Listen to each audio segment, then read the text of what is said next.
yang dulu bilang kita selamanya, tapi hari ini saling tarik harta di pengadilan. Apa sebenarnya yang berubah? Kok bisa? Yuk kita bahas bersama. Awalnya ketika menjalani biduk rumah tangga, hidup sederhana, makan seadanya, naik motor berdua, hujan-hujanan, tetap bahagia. Tetapi setelah bertahun-tahun punya rumah, punya usaha, punya harta, ketika perceraian datang, semuanya berubah. Kenapa bisa seperti itu? Salah satunya karena harta dan pemahaman agamanya yang belum sempurna. Dalam Islam, konsep kepemilikan harta dalam rumah tangga sudah sangat jelas dan adil. Harta suami tetap milik suami, dan harta istri tetap milik istri, dan ada pula yang milik bersama-sama. Jika si istri juga bekerja atau membantu usaha, kedua-duanya berjuang membangun kehidupan, membeli rumah, membeli kendaraan, dan kebutuhan lainnya.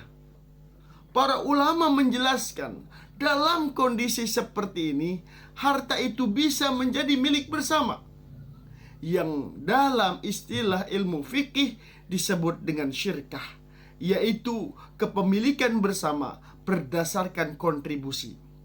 Inilah yang dalam istilah masyarakat Indonesia disebut dengan harta gonogini, yang menjadi persoalan hari ini bukan sekedar harta, tetapi bagaimana manusia memperlakukan harta itu dengan hati dan akhlak. Ketika cinta masih hidup, harta terasa ringan. Tetapi ketika ego dan amarah mengambil alih, harta sekecil apapun jadi sumber luka. Padahal Nabi Shallallahu Alaihi Wasallam mengingatkan bahwa sebaik-baik manusia adalah orang yang paling baik kepada keluarganya. Maka ketika terjadi perceraian sekalipun, Islam tidak mengajarkan kebencian, melainkan tetap menjaga keadilan dan moral. Allah Subhanahu wa taala berfirman, "At-talaqu marratan, fa imsakum bima'rufin aw tasrihum bi ihsan." Talak yang dapat dirujuk itu 2 kali. Setelah itu, suami dapat menahan rujuk dengan cara yang patut atau melepaskan, menceraikan dengan baik. Quran Surat Al-Baqarah ayat 229. Ayat ini menjadi pengingat bahwa dalam perpisahan seorang mukmin tetap dituntut untuk berlaku ihsan, berlaku baik, tidak zalim, tidak mengambil yang bukan haknya, dan tidak menjadikan sebagai ajang balas dendam. Bayangkan rumah tangga seperti bangunan yang dibangun bersama. Suami mungkin membawa batu bata, istri membawa semen, dan keduanya saling melengkapi hingga berdiri sebuah rumah yang kokoh. Lalu saat rumah itu roboh, satu orang berkata, "Ini semua milikku." Dan yang lainnya berkata, "Bukan, ini justru milikku." Oleh karena itu, penting bagi setiap pasangan untuk menjaga kejujuran dalam urusan harta, membangun keterbukaan sejak awal, dan menyadari bahwa semua yang dimiliki adalah titipan Allah Subhanahu wa ta'ala yang kelak akan dipertanggungjawabkan. Wala ta'kulu amwalakum bainakum bil batil. Janganlah kamu makan harta di antara kamu dengan jalan yang batil. Wa tudlu biha ilal hukam litakulu fariqam min amwalin nas bil ithmi wa antum ta'lamun. Dan janganlah kamu membawa urusan harta itu kepada para hakim dengan maksud agar kamu dapat memakan sebagian harta orang lain itu dengan jalan dosa, padahal kamu mengetahuinya. Al-Quran Surat Al-Baqarah ayat 188. Lalu bagaimana cara pembagiannya? Ada hadis dari baginda Nabi Shallallahu Alaihi Wasallam, Ala ukhbirukum bi afdala min darajatis siyam was salat was sadaqah. Maukah aku beritahukan kepadamu perkara yang lebih utama daripada puasa, salat dan sedekah?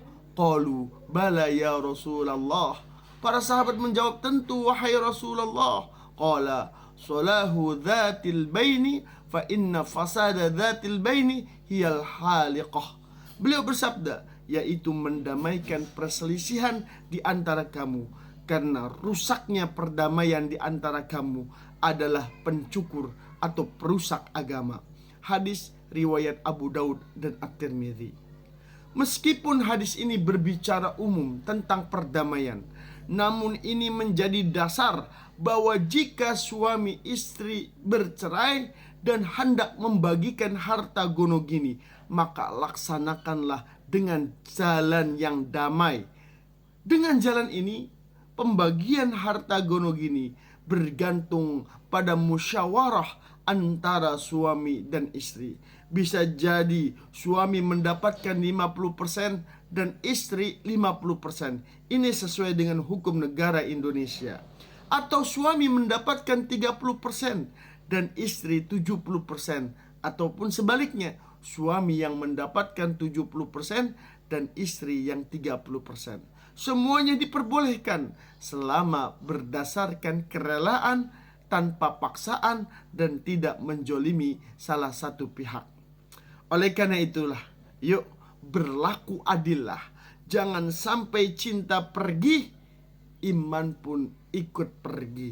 Dan jangan sampai rumah tangga runtuh, akhlak pun ikut runtuh. Jika semuanya saling mengerti, maka tidak ada pertengkaran, pertikaian, dan keributan. Semoga Allah subhanahu wa ta'ala memberkahi harta kita, menjadikan sebagai jalan menuju kebaikan, dan melindungi kita dari sifat zalim dalam urusan dunia. Amin, amin, ya rabbal alamin. Demikian, semoga bermanfaat. Wallahu a'lam bishawab.